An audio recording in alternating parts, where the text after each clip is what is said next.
បាទសួស្តីអ្នកជំនាញទាំងអស់គ្នាថ្ងៃនេះយើងមកបន្តសាច់រឿង novel របស់យើងជាបន្តទៅទៀតមុននឹងចូលទៅដល់សាច់រឿងសម្រាប់អ្នកក្លាហានទាំងអស់គ្នាដែលមិនទាន់បានចុច like ឬក៏ subscribe ឲ្យ channel របស់មីននោះទេប្រសិនបើអ្នកទាំងអស់គ្នាពេញចិត្តនៅវីដេអូមួយនេះបន្តពីទស្សនាឲ្យនោះកុំភ្លេចអាចពិចារណាជួយចុច like ឬក៏ subscribe ឲ្យadmin ម្នាក់មួយបានអញ្ចឹងយើងចូលទៅកាន់វីដេអូរបស់យើងតែម្ដងផ្ដើមឡើងនៅក្នុងសាច់រឿងរបស់យើងភាគនេះបន្ទាប់ពីឡហ្វុងជាមួយនឹងអាត្រិចឈីងត្រឡប់ពីការប្រមាញ់ជាលើកទី2របស់គាត់វិញហើយក៏បើកនៅយានហោះរបស់គាត់នឹងត្រឡប់មកកាន់ទីក្រុងយូឡានវិញដោយប្រុងប្រយ័ត្នគឺធ្វើដូចជាលោកមុនអញ្ចឹងបើទោះបីជាកម្លាំងរបស់ឡហ្វុងរីកចម្រើនក៏ដោយប៉ុន្តែការត្រឡប់មកវិញហ្នឹងគឺនៅតែរក្សាការប្រុងប្រយ័ត្នដោយសពដងអញ្ចឹងខណៈពេលដែលយានហោះរបស់គាត់កំពុងតែហោះចូលដោយប្រុងប្រយ័ត្ននៅឯទីតាំងក្បែរជាមួយនឹងតំបន់ដែលចូលទៅកាន់ទីក្រុងយូឡាននេះនោះធម្មពលប្រែប្រួលដ៏ធំសម្បើមមួយគឺបានហុំព័ទ្ធតំបន់នោះហើយវត្តមានតួអង្គចំនួន3នាក់គេក៏បានបង្ហាញខ្លួនដោយម្នាក់ក្នុងចំណោមហ្នឹងគេក៏បាននិយាយថាគេបានរកឃើញវត្តមានយានហោះមួយដែលកំពុងតែត្រឡប់ពីការប្រមាញ់មកវិញហើយម្នាក់ទៀតគេក៏បាននិយាយថាឲ្យពួកគេចូលមកឲ្យជ្រៅបន្ថែមទៀតមកចូលមកក្នុងក្បួនរបស់ពួកគេឲ្យកាន់តែជ្រៅទ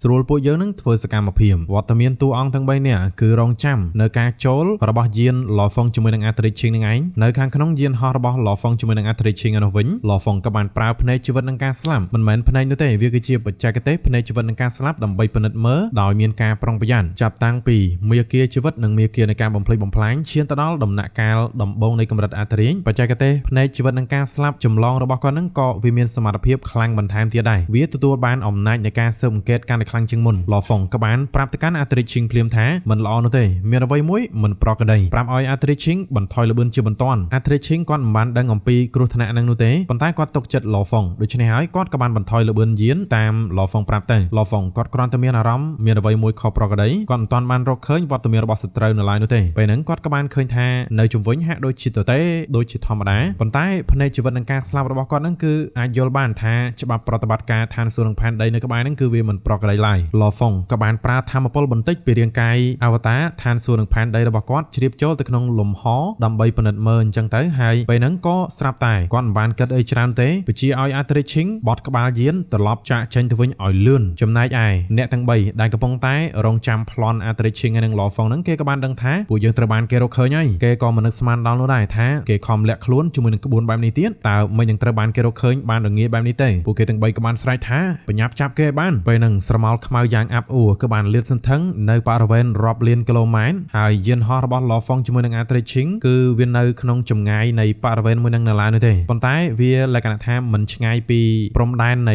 តំបន់មាននៅអបផេសហ្នឹងណានិយាយទៅគឺគាត់រៀបនឹងចេញផុតពីក្បួនដែនរបស់គេហ្នឹងហើយតែយ៉ាងណាក៏ដោយក៏វានៅតែស្ថិតនៅក្នុងដែននៃក្បួនរបស់ពួកគេដូច្នេះហើយកម្លាំងនៃក្បួនរបស់ពួកគេហ្នឹងគឺបានរារាំងទៅកាន់យានហោះរបស់ពួកគាត់ទាំងពីរទាំងស្រុងតែម្ដងពេលនោះរូបរាងខ្ពស់មួយក៏បានលេចចេញឡើងឋានសួគ៌និងផែនដីរួមបញ្ចូលគ្នាការបង្កើតឋានសួគ៌និងផែនដីដៃស្ដាំមានកាន់នៅពថៅដ៏ធំមួយបានកាប់ចុះមកក្រោមយ៉ាងខ្លាំងក្លាហើយកន្លែងដែលពថៅនឹងកាប់ធ្លាក់ចុះមកហ្នឹងគឺវាហាក់ដូចជាពិភពលោកត្រូវបានកាប់បំបែកដោយពថៅដាច់ចេញជាពីរអញ្ចឹងសូម្បីតែលំហហ្នឹងក៏មានស្នាមប្រេះដែរបាទនេះគឺជាស្នៀតរបស់ឡហ្វឹងអ្នកទាំងអស់គ្នាហើយតាមពិតទៅវាមិនមែនជាពថៅនោះទេអ្នកទាំងអស់គ្នាមិញហ្នឹងគឺជាដៃស្ដាំរបស់ឡហ្វុងប៉ុន្តែគ្រាន់តែថាគេពិពណ៌នាថាដូចជាគាត់លើកដៃស្ដាំយាកាប់ដូចជាកាប់ពថៅមកអញ្ចឹងហើយស្នៀតមួយហ្នឹងក៏វាជាស្នៀតហាមខនមួយដែរដែលឡហ្វុងគាត់បានបង្កើតឡើងវាសមស្របបំផុតជាមួយនឹងរាងកាយអវតារឋានសួគ៌និងផែនដីរបស់គាត់បន្ទាប់ពីមាគ៌ាទាំងពីររបស់គាត់នោះគឺឈានទៅដល់កម្រិតព្រះអាត្រិដំណាក់កាលដំបូងបន្ទាប់ពីការទះមួយស្នៀតដូចជាកណ្ដាប់ដៃពថៅរបស់ឡហ្វុងនឹងកាប់ទៅវាក៏បដាលឲ្យចោលទាំង3ហ្នឹងគឺពួកគេរៀងបែកខ្ញែកគ្នាបន្តិចហើយវាក៏ជាឱកាសធ្វើឲ្យយានរបស់ឡហ្វុងហ្នឹងគឺអាចឆ្លៀតឱកាសចាក់ចេញតាមរយៈស្នាមប្រេះលំហពីការកាប់មួយដៃរបស់ឡហ្វុងបាញ់មិញទៅគឺស្ទុះទៅយ៉ាងលឿនបន្ទាប់ពីរត់ចេញពីក្បួនដែនរបស់គេហ្នឹងហើយអាត្រិចឈីងក៏បានដកដង្ហើមធំទាំងធូរស្រាលនិងបាននិយាយថាលបងឡហ្វុងមើលទៅពួកគេដូចជាមនុស្សមកពីប៉មសមោលបើសិនបើយើងជាប់គាំងនៅក្នុងក្បួនរបស់គេហ្នឹងប្រហែលជាមានបញ្ហាធំហើយក្បួនរបស់គេបាញ់មិញគឺគួរឲ្យខ្លាចណាស់ឡហ្វុងក៏បាននិយាយដែរថាសូម្បីតែគាត់ប្រើស្នៀតហាមខត់របស់គាត់បាញ់មិញហ្នឹងគឺអាចបើកស្នាមប្រេះតែបន្តិចតូចមួយតែប៉ុណ្ណោះពេលហ្នឹងគឺអាចនិយាយបានថាពួកគាត់ទាំងពីរហ្នឹងគឺបានចេញផុតពីក្បួនដែនរបស់គេហ្នឹងហើយក៏ប៉ុន្តែមិនមែនមានន័យថាចៅទាំង3ហ្នឹងមិនបានឈប់ដេញតាមនោះទេចៅទាំង3ហ្នឹងគឺគេនៅតែបន្តដេញតាមហើយដេញតាមមកតន់ទៀតផងនិងបានបន្លឺសំឡេងសើចឡើងថាហេហេហេហេហាហាហាហាសំណាចនេះគឺបានបន្លឺឡើងហើយក៏បង្ហាញនៅរូបរាងមនុស្សចំនួន3នាក់ម្នាក់ស្លៀកពាក់នៅអាវផាយមានរបាំងមុខពណ៌ប្រផេះកម្លាំងគឺខ្លាំងមែនទែនឡហ្វុងនិងអាត្រិចឈីងគឺប្រកាសចិត្តហើយថាវត្តមានពួកគេហ្នឹងគឺពិតជាមនុស្សមកពីប៉មសមោលពិតមែននៅ នៅក្នុងទីក្រុងយូឡានមាន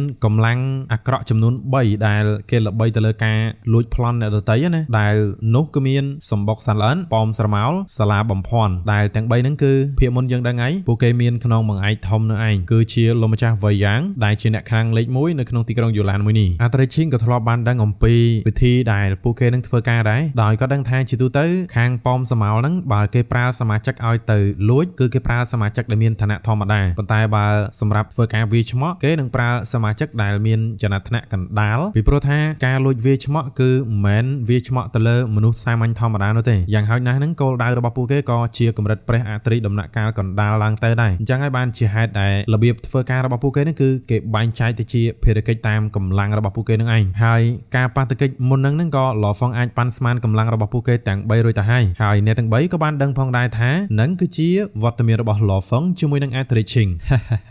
អាត្រីឈីងឡហ្វុងមែនទេគ្មានអ្វីចម្លែកនោះទេដែលពួកឯងចេញទៅប្រមាញ់ជាមួយនឹងគ្នាក្រាន់បើកម្លាំងក្រាន់បើយើងសង្ឃឹមថាពួកឯងដឹងអំពីច្បាប់នៃការវាយឆ្មក់ឲ្យមែនទេអាត្រីឈីងក៏បាននិយាយទាំងមិនចង់បង្កចំនួនជាមួយនឹងពួកគេទៅថាច្បាស់ណាស់ពួកយើងដឹងពួកយើងសុកចិត្តឲ្យពួកលោកគ្រីស្តាល់បឋមមួយចំនួនវត្តមានមនុស្សពាក់អាវពណ៌ប្រផេះគេក៏បាននិយាយថាមិនចាំបាច់នោះទេទុកតែរាងកាយសាកសពតម្រង់ជីវិតបឋមមកក្បាលចោលនៅទីនេះទៅពួកយើងនឹងដោះលែងពួកឯងហើយអាត្រីឈីងនិងឡហ្វុងសម្លឹងមើលទៅគ្នាអាត្រីឈីងក៏យល់ព្រមរួចហើយក៏បានក្រវីដៃបញ្ចេញនៅរាងកាយសាកសពតម្រង់ជីវិតបឋមមកក្បាលដែលជាសាកសពមានគុណភាពទាបបំផុតគាត់ប៉ាន់ស្មានដឹងណាថាបើយកទៅលក់ហ្នឹងក៏បានត្រឹមតែ 80,000 គ្រីស្តាល់បឋមនោះទេហ្នឹងហើយបន្ទាប់ពីប្លន់យកឯរាងកាយបឋមមកសាកសពនឹងបានហើយពួកគេទាំង3ក៏ប្រាប់ផ្ដាំទៅថាត្រូវចាំនេះគឺជាច្បាប់រួចហើយពួកគេក៏បានបាត់ខ្លួនទៅអាត្រីឈីងនិងឡហ្វុងក៏បានជិះនៅយានហោះរបស់គាត់ត្រឡប់ទៅកាន់ទីក្រុងយូឡានវិញដោយធ្វើដំណើរវៀងពីតំបន់នៃប៉មសមោលដែលពួកគេនៅលួចវាយឆ្មក់ហ្នឹងទៅអាត្រីឈីងនៅក្នុងយានគាត់ក៏បាននិយាយទៅកាន់ឡហ្វុងថាការប្រមាញ់នៅខាងក្រៅការគំរាមកំហែងពិតប្រាកដមិនត្រឹមតែជាទម្រង់ជីវិតបឋមកម្រិតទាបតែប៉ុណ្ណោះនោះទេប៉ុន្តែវាក៏ជាអ្នកហ្វឹកហាត់ផ្សេងទៀតផងដែរដូចជាអ្វីដែលលោកបានឃើញអញ្ចឹងលបងឡហ្វុងប្រហែលជាដឹងហើយពួកគេគឺជាអ្នកហ្វឹកហាត់ដែលរងចាំប្លន់ពួកយើងនោះឯងប៉ុន្តែពួកគេហ្នឹងក៏អាចជួបបញ្ហាដែរបើសិនបើពួកគេជួបអ្នកខ្លាំងជាងអាត្រីឈីងក៏ងក់ក្បាលទៅថាបើសិនបើយើងអាចរត់បានយើងរត់ហើយបើសិនបើយើងអាចចំណាយនៅគ្រីស្តាល់បឋមមួយចំនួនយើងក៏គួរតែចំណាយទៅដើម្បីកុំឲ្យមានបញ្ហាធំប៉ុន្តែភាគច្រើនអ្នកវាយឆ្មក់គឺពួកគេមិនចង់បានគ្រីស្តាល់បឋមនោះទេផ្ទុយទៅវិញហ្នឹងភាគច្រើនពួកគេគឺចង់សម្លាប់នៅអ្នកចេញទៅប្រមាញ់ដើម្បីប្លន់យកកណប់ទ្រព្យតែម្ដងនឹងឯងនេះហើយដែលជាហេតុអីក្រុមពួកគេ3នាក់មិញហ្នឹងសុកចិត្តទទួលយកលក្ខខណ្ឌរបស់យើងចាត់ទុកថាសំណាងទៅហើយឡហ្វុងក៏ងក់ក្បាលទៅដោយសារតែគាត់បានរស់នៅទីក្រុងយូឡានមួយរយៈពេលដែរដូច្នេះគាត់ក៏ដឹងអំពីធានាត្រឡប់មួយចំនួនក៏ដូចជាស្មានដឹងដែរថាកម្លាំងរបស់អ្នកទាំង3អាចនឹងជាអ្នកហ្វឹកហាត់ដែល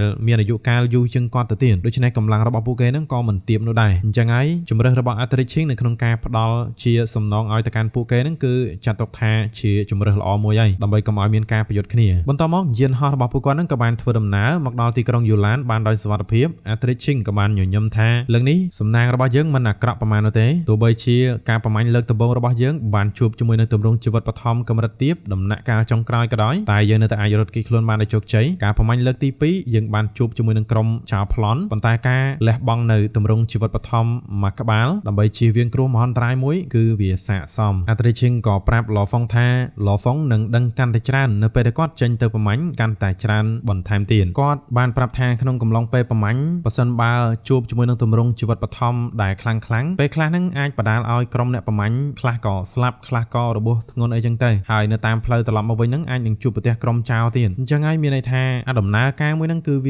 វេទនាតែមែនតែម្ដងហ្នឹងឯងតតែយើងខ្លាំងគ្រប់គ្រាន់បានធានាបានសុវត្ថិភាពខ្លួនឯងហើយសម្រាប់កម្រិតព្រះអាត្រីដំណាក់កាលដំបូងគឺរស់នៅក្នុងទីក្រុងយូឡានហ្នឹងក៏ដូចជាកូនក្មេងអញ្ចឹងបើចេញក្រៅមិនប្រយ័ត្នប្រយែងប្រកាសជាត្រូវបានគេប្លន់ដល់អស់គូតខោហើយអាត្រីឈីងនិយាយបដាក៏ដល់ដង្ហើមធំបដាសំណាងល្អហើយដែលពួកយើងមកពីពិភពប្រភពពួកយើងមាននៅបច្ចេកទេសក្លូនបើមិនអញ្ចឹងនោះទេការរស់នៅរបស់យើងនៅក្នុងទីក្រុងនេះក៏ប្រកាសជាលំបាកថែមទៀតហើ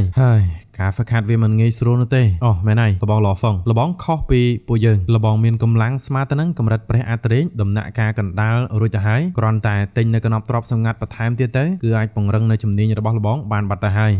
យកម្លាំងគឺលមមអាចចូលរួមជាមួយនឹងមហាអំណាចមួយចំនួននៅក្នុងទីក្រុងយូឡានទៀតនៅក្នុងទីក្រុងយូឡានមានមហាអំណាចជាច្រើនប៉ុន្តែមានតែអ្នកដែលឈានទៅដល់កម្រិតកណ្ដាលតែប៉ុណ្ណោះទើបអាចក្លាយទៅជាកម្លាំងស្នូលរបស់ទីក្រុងបានយ៉ាងណាមិញចំពោះកម្រិតដូចជាព្រឹត្តិការណ៍វិញនោះពួកគេគឺមានចំនួនតិច ទួយខ្លាំងណាស់ឡហ្វុងញញឹមនៅក្នុងទីក្រុងយូឡានមានកម្រិតព្រះអធិរាជដែលបានឈានទៅដល់ដំណាក់កាលចុងក្រោយប្រមាណជា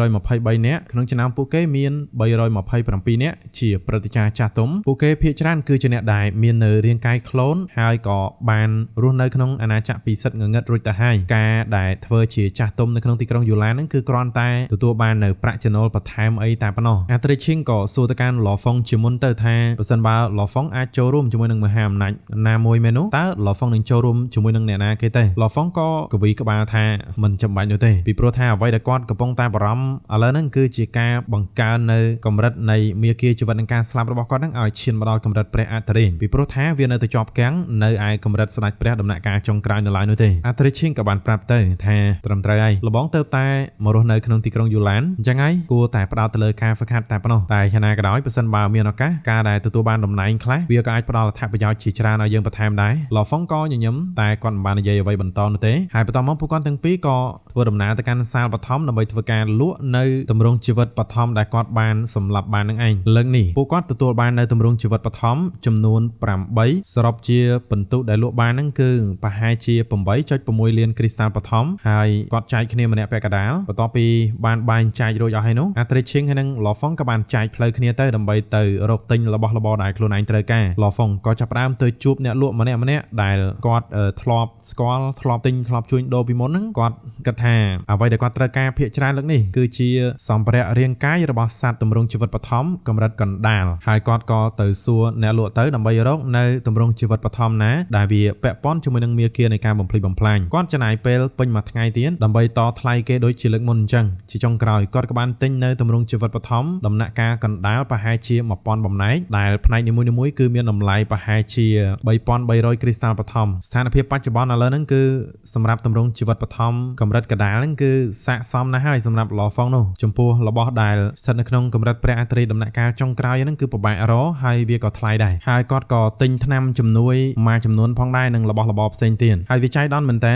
យានហោះដែលជាតាក់ស៊ីចម្លងអ្នកហ្វឹកហាត់ដើម្បីធ្វើដំណើរទៅកាន់ភ្នំពិសិដ្ឋនៅឯអាណាចក្រទន្លេ9ណាគឺតាក់ស៊ីហ្នឹងគឺគេមកដល់ល្មមវាដល់ពេលដែលត្រូវពួកគេនឹងមកដល់ល្មមនៅថ្ងៃទី3បន្ទាប់ពីគាត់ទិញអស់ហើយរាងកាយអវតាររបស់គាត់មួយដែលផ្ទុកនៅថង់ផ្ទុកគឺអាណាចក្របំផុនអាប់ដែលវាផ្ទុកនៅកណ្ដប់ទ្រព្យដែលគាត់បានទិញទាំងអស់ហ្នឹងគឺត្រឡប់ទៅកាន់ទ្វីបដើមវិញគាត់ធ្វើដូចជាលើកទី1អញ្ចឹងអ្នកនរគ្នាហ្នឹងហើយដោយសារតែប្រព័ន្ធនៃការហ្វឹកហាត់គឺខុសគ្នាអញ្ចឹងហើយមានតែត្រឡប់ទៅកាន់ទ្វីបដើមនោះទេទើបគាត់អាចប្រើប្រាស់ភ្នែកជីវិតនិងការស្លាប់ដើម្បីពិនិត្យមើលលំអិតបានហើយប្រសិទ្ធភាពនៃការហ្វឹកហាត់ហ្នឹងគឺលើសពីនៅក្នុងទីក្រុងយូឡាននេះ10ដងឯណោះអញ្ចឹងហើយបានជាគាត់សម្រេចចិត្តតែងតែធ្វើដំណើរត្រឡប់ទៅវិញនឹងឯងហើយនៅថ្ងៃក្រោយហ្នឹងគាត់គិតថាបើសិនបើគាត់មានកណ្ដប់ទ្រព្យខ្លាំងគ្រប់គ្រាន់នៅក្នុងដៃគឺសមត្ថភាពរបស់គាត់ខ្លាំងណាតតែយូរបានគាត់ធ្វើដំណើរទៅម្ដងបាទចំពោះការត្រឡប់មកពីការប្រមាញ់លើកទី2របស់ឡហ្វុងនិងអាត្រីឈីងហ្នឹងទីហ្វូហើយនិងអាត្រីមីងក៏បានដឹងអំពីរឿងហ្នឹងផងដែរដោយសារតែពួកគេនៅក្នុងឡានរូងភ្នំជាមួយនឹងគ្នាហើយពួកគាត់ទាំងពីរហ្នឹងក៏គិតទៅថាមើលទៅដំណើរនៃការប្រមាញ់របស់ពួកគាត់ទាំងពីរហ្នឹងគឺរលូនអាត្រីមីងអង្គុយពេនភ្នែននៅក្នុងរូងភ្នំរបស់គាត់ទឹកមុខពោពេញទៅដោយភាពស្មុគស្មាញចាប់តាំងពីគាត់មកដល់ទីក្រុងយូឡានគាត់ក៏បានចូលរួមក្នុងការប្រមាញ់ដែរប៉ុន្តែការប្រមាញ់លើកទី1របស់គាត់ហ្នឹងគឺថាញ៉ៃញ៉ៃមែនតើស្ទើរតែមិនចំណេញផងពីព្រោះថាកម្លាំងរបស់គាត់ហ្នឹងគឺវាមិនទាន់ខ្លាំងគ្រប់គ្រាន់នៅឡើយការចូលរួមក្រុមជាមួយនឹងអ្នកដទៃហ្នឹងពេលខ្លះហ្នឹងវាមិនអាចជួយទៅដល់ក្រុមបានទៀតផងថែមទាំងធ្វើទៅជាបន្ទុកថែមទៀតណាអញ្ចឹងហើយបានជាក្រុមអ្នកប្រមាញ់មួយហ្នឹងគឺគេរើសសមាជិកណាត្រឹមកម្រិតព្រះអធិរាជដំណាក់កាលដំបូងហ្នឹងគឺគេមិនចង់យកចូលក្រុមនោះទេមានលើកមួយទៀតហ្នឹងក៏គាត់ធ្វើដំណើរទៅជាមួយនឹងក្រុមដែលមានសមាជិក32នាក់តែសិតសឹងតែជាកម្រិតព្រះអធិរាជដំណាក់កាលដំបូងតែលទ្ធផលហ្នឹងក៏អាត្រីមីងគាត់មានការខកចិត្តដែរពីព្រោះថាលទ្ធផលវាមិនសូវជាល្អប្រហែលនោះទេសូម្បីតែជួបនៅទម្រង់ជីវិតបឋមថ្នាក់ទាបមួយហ្នឹងក៏ពិបាកនៅក្នុងការទប់ទល់ដែរគាត់ដឹងណាថាទម្រង់ជីវិតបឋមកម្រិតទាបទាំងអស់ហ្នឹងកម្លាំងជីវិតរបស់វាគឺខ្លាំងហើយរាងកាយហ្នឹងក៏រឹងមាំទៀតសូម្បីតែក្រុមដែលគាត់ទៅចូលរួមហ្នឹង32នាក់ព្រួតគ្នាមានផែនការអីច្បាស់លាស់ទៀតនៅតែមិនអាចធ្វើអីទៅកាន់ទម្រង់ជីវិតបឋមហ្នឹងបានថែមទាំងត្រូវបានវាបកទៀតហើយជាលទ្ធផលហ្នឹងគឺថាទម្រង់ជីវិតបឋមមួយហ្នឹងគឺវាមិនស្លាប់គ្រាន់តែរងរបួសរួមទាំងសមាជិកក្រុមរបស់គាត់ដែរនេះវិញមានអ្នករបួសធ្ងន់ធ្ងរហ្នឹងជាង10នាក់ហើយសល់ប្រមាណហ្នឹងគឺរត់ចាយជើងគ្នាអាចចាយពេញហ្នឹងអាត្រីមីងគាត់ល្អលទាំតែម្នាក់ឯងណាថាគ្នារហូតដល់32នាក់ប៉ុន្តែមិនអាចសម្លាប់ទម្រង់ជីវិតបឋមមួយក្បាលបានផងអញ្ចឹងហើយមិនចម្លែកនោះទេដែលក្រុមអ្នកប្រមាញ់ហ្នឹងគឺមិនងាយជ្រើសរើសពួកគាត់ដែលជាអ្នកខ្សោយទៅធ្វើជាសមាជិកនោះដូច្នេះឥឡូវគឺគាត់ដឹងហើយត្រូវតែប្រើប្រាស់ធនធាននៅក្នុងទីក្រុងយូឡានឲ្យល្អដើម្បីខិតខំហ្វឹកហាត់សិនប៉ុន្តែប បញ្ហាហ្នឹងគឺថាឥឡូវគាត់ក្រណាស់អត់មានលុយនោះទេទន្ទឹមនឹងនេះនៅខាងអាត្រិចទីហ្វូនោះវិញគាត់ក៏ពេញចិត្តជាមួយនឹងការងាររបស់គាត់ដែរនៅឯប៉មពិភពលោកកង9ដែលគាត់បានបម្រើការនៅទីហ្នឹងអញ្ចឹងណាប៉ុន្តែគាត់ថាការងារនៅហ្នឹងក៏លំបាកដែរប៉ុន្តែគាត់ចាប់អារម្មណ៍ជាមួយនឹងចំណេះដឹងស៊ីជម្រៅដែលតាក់ទងជាមួយនឹងលំហដែលវាជាបច្ចេកទេសសម្រាប់សមាជិកដែលនៅក្នុងប៉មពិភពលោកកង9ហ្នឹងគេអាចហ្វឹកហាត់បានអញ្ចឹងណាហើយគាត់ជឿជាក់ថាការស្វែងយល់អំពីប្រព័ន្ធហ្វឹកហាត់ផ្សេងគ្នាគឺអាចនឹងនាំឲ្យគាត់ហ្នឹងខិតទៅកាន់តែចិត្តជាមួយនឹងមាគ៌ាដ៏អស្ចារ្យនៃលំហហើយ admin សុំបញ្ជាក់ម្ដងទៀតទៅថាមាគ៌ាដែល admin និយាយថាមាគ៌ាដ៏អស្ចារ្យបន្ថែមពាក្យថាអស្ចារ្យពីក្រោយហ្នឹងគឺមានន័យថាវាជាកម្រិតមាគ៌ាដែលចេញពីពិភពប្រភពហើយវាមិនមែនជាកម្រិតអីមាគ៌ាដែលនៅក្នុងពិភពប្រភពទៀតនោះទេវាដូចជាយើងរៀនពីបឋមទៅកាន់អនុវិទ្យាល័យហើយឡើងពីអនុវិទ្យាល័យទៅវិទ្យាល័យអញ្ចឹងណាគឺវាមានមុខវិជ្ជាគណិតខ្មែររូបគីមីដូចគ្នាហ្នឹងងាកទៅកាន់អាត្រិចឈិងឯនោះវិញគាត់ក៏ធ្វើការសម្រេចចិត្តដ៏សំខាន់មួយដែលវាពាក់ព័ន្ធជាមួយនឹងការជាប់គាំងរបស់គាត់ហើយគាត់ទទួលស្គាល់ថាកម្លាំងរបស់ឡហ្វុងគឺលើសពីគាត់រួចទៅហើយដែលធ្វើឲ្យសកម្មភាពនៅក្នុងការចេញទៅប្រមាញ់លើក្រោយទៀតហ្នឹងវាកាន់តែធ្វើឲ្យគាត់ហ្នឹងមានគម្លាតឆ្ងាយពីឡហ្វុងដូច្នេះដោយសារតែគាត់ជាប់គាំងនៅកម្រិតមួយនឹងយូរពេកអាត្រិចឈិងក៏សម្រេចចិត្តថាគាត់ភ្នាល់មកក្តារទេចំណាយធនធានដែលគាត់មានក្នុងដៃទាំងអស់ដើម្បីទិញនៅសម្ភារៈជំនួយជំរុញឲ្យកម្រិតហ្វឹកហាត់របស់គាត់ហ្នឹងគឺវាឈានទៅដល់ដំណាក់កាលបន្ទាប់មួយទៀតដូច្នេះគាត់ក៏បានលក់ទ្រព្យសម្បត្តិទាំងអស់របស់គាត់ដែលគាត់ទទួលបានភាគច្រើនហ្នឹងគឺគាត់លក់ចេញជាលុយតែម្ដងហើយក៏ទទួលបានចំនួន80លានគ្រីស្តាល់បឋមហើយជាមួយនឹងទឹកលុយបែបនេះគាត់ក៏បានទិញនៅកណ្ដប់ទ្រព្យឯកទេសមួយដែលគេស្គាល់ថាសារធាតុរាវខួរឆ្អឹងបេះដូងទទេដោយអាត្រិចឈិងក៏សង្ឃឹមថាដោយការចំណាយដ៏ធំលើកនេះគាត់គឺអាចឈានទៅដល់កម្រិតព្រះអាត្រិដំណាក់កាលកណ្ដាលកំពូលទៅចុះពេលវេលាវាក៏ចេះតែកន្លងផុតទៅអស់រយៈពេលជាច្រើនសម័យកាលកលេចមកពេលនេះវិញមានយានពណ៌ខ្មៅមួយគ្រឿងកំពុងតែធ្វើដំណើរត្រឡប់មកវិញដោយឆ្ពោះទៅកាន់ទីក្រុងយូឡាននៅបន្ទប់កាប៊ីនយានអាត្រិចឈិងហើយនិងឡហ្វុងក៏អង្គុយក្បែរគ្នានឹងដែរហើយក៏កំពុងតែបញ្ជាយានចំណែកឯឡហ្វុងក៏សង្កេតមើលទិដ្ឋភាពគ្រប់យ៉ាងទៅឡហ្វុងក៏នៅតែប្រើប្រាស់បច្ចេកទេសភ្នែកជីវិតនិងការស្លាប់ដើម្បីសង្កេតមើលដដែលខណៈពេលដែលគាត់នឹងក៏មានអារម្មណ៍សោកសៅផងដែរវាមានរយៈពេលជាង700សម័យកាលហើយចាប់តាំងពីគាត់មកដល់ទីក្រុងយូឡានហើយនេះគឺជាបេសកកម្មលើកទី3ជាមួយនឹងអាត្រិចឈិងដែរប៉ុន្តែមាគ៌ាជីវិតនិងការស្លាប់មិនទាន់បានឈានទៅដល់ដំណាក់កាលដំបូងនៃកម្រិតអាត្រិចនៅឡើយផង700សករាជ700សម័យកាលនេះវាគឺជាពេលវេលាដែលយូរអង្វែងខ្លាំងណាស់នៅក្នុងទ្វីបដើមគាត់ចំណាយពេលត្រឹមតែ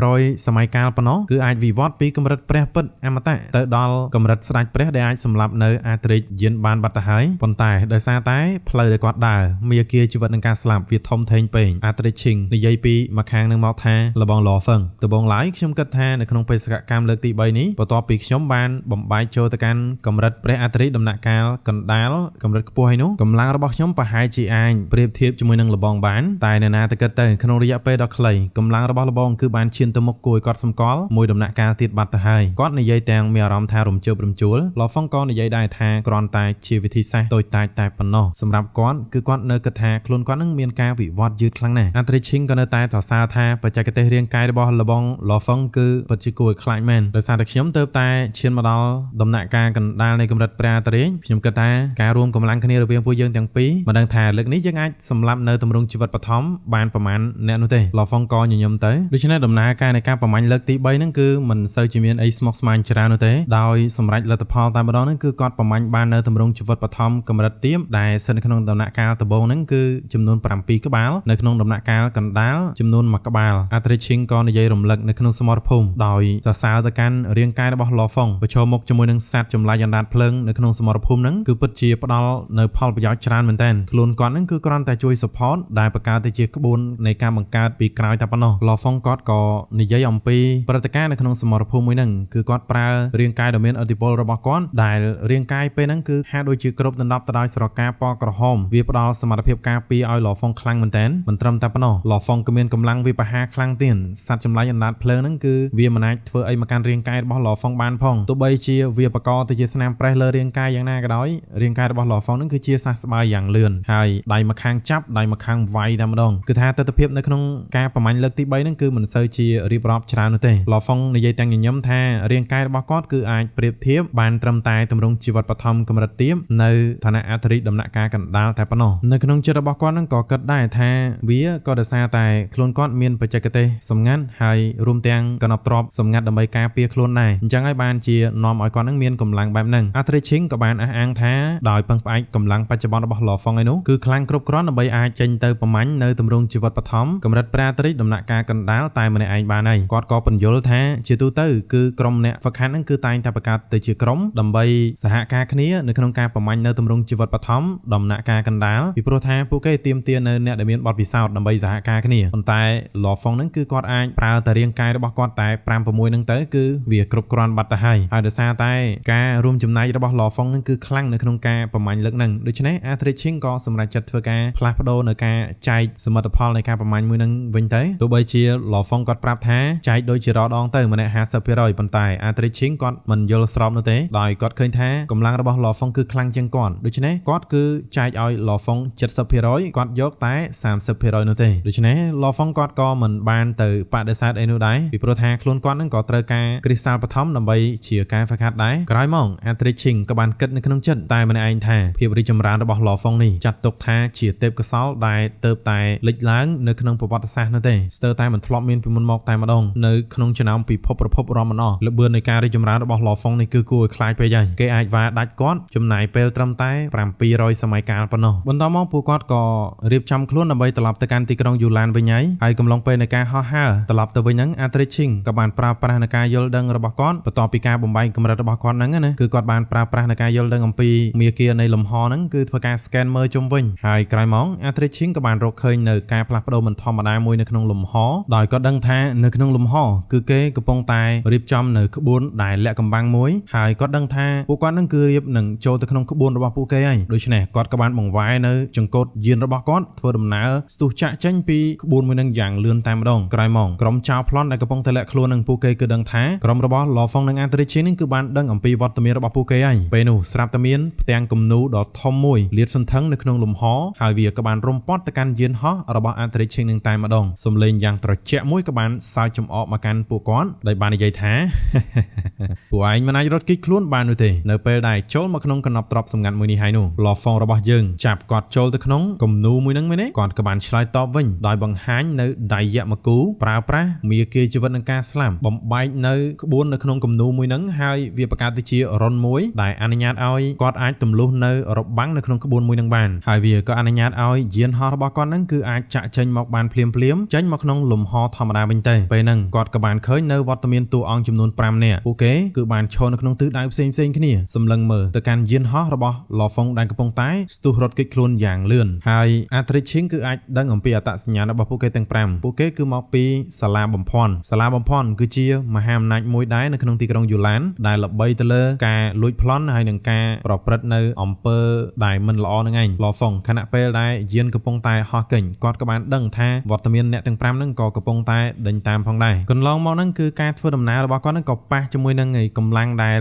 លលួចវាឆ្មក់ទាំង3ប្រភេទហ្នឹងផងដែរដូចជាសម្បុកសត្វល្អិតប៉មសមោលហើយចុងក្រោយហ្នឹងគឺជាក្រុមដែលមកពីសាលាបំភ័ណ្ឌនេះឯង Lawfong ដឹងថាម្ចាស់នៃសាលាបំភ័ណ្ឌនេះគេហៅខ្លួនឯងថាគឺជាម្ចាស់នៃអាណាចក្របំភ័ណ្ឌដោយគេប្រើប្រាស់វិធីសាស្ត្ររបស់គេយ៉ាងសាហាវឃោរឃៅខ្លាំងមែនទែនហើយមនុស្សក្រៅបង្គាប់របស់គេហ្នឹងក៏ប្រើវិធីសាស្ត្រមិនខុសពីម្ចាស់របស់គេប្រមាណនោះដែរតួអង្គទាំង5ក្នុងចំណោមហ្នឹងម្នាក់គេក៏បាននិយាយថា Arthurich ហើយនឹងគ្នារបស់គេបានប្រើនៅដៃយៈមកូហែកនៅកណ្ដប់ទ្រព្យសម្ងាត់របស់ខ្ញុំមើលទៅហាក់ដូចជាពួកគេទាំងពីរនាក់បានឈានទៅដល់ដំណាក់កាលកណ្ដាលហើយគ្នាគេម្នាក់ទៀតក៏បាននិយាយថាទាំងអស់គ្នាឬមួយក៏ពួកយើងត្រូវតែធ្វើតាមច្បាប់ទៅយ៉ាងម៉េចដែរពួកគេអាចរត់គេចផុតពីការវាយឆ្មត់របស់ពួកយើងក៏មានន័យថាកម្លាំងរបស់ពួកគេនឹងគឺខ្លាំងរួចទៅហើយយោងទៅតាមច្បាប់ពួកគេគ្រាន់តែបង់នៅទឹកប្រាក់មួយចំនួនឲ្យមកកាន់ពួកយើងទៅគឺរួចបាត់ទៅហើយពួកយើងដោះស្រាយជាមួយនឹងពួកគេនឹងក៏មិនងាយនោះដែរយកតែថ្លៃសេវាថ្លៃការពារទៅគឺដោះលែងគេទៅនេះគឺជាសម្ដីគ្នារបស់គេនោះឯងប៉ុន្តែក៏ស្រាប់តែមានបរិសម្នាក់គេក៏បាននិយាយថា Arthurich ហើយនឹង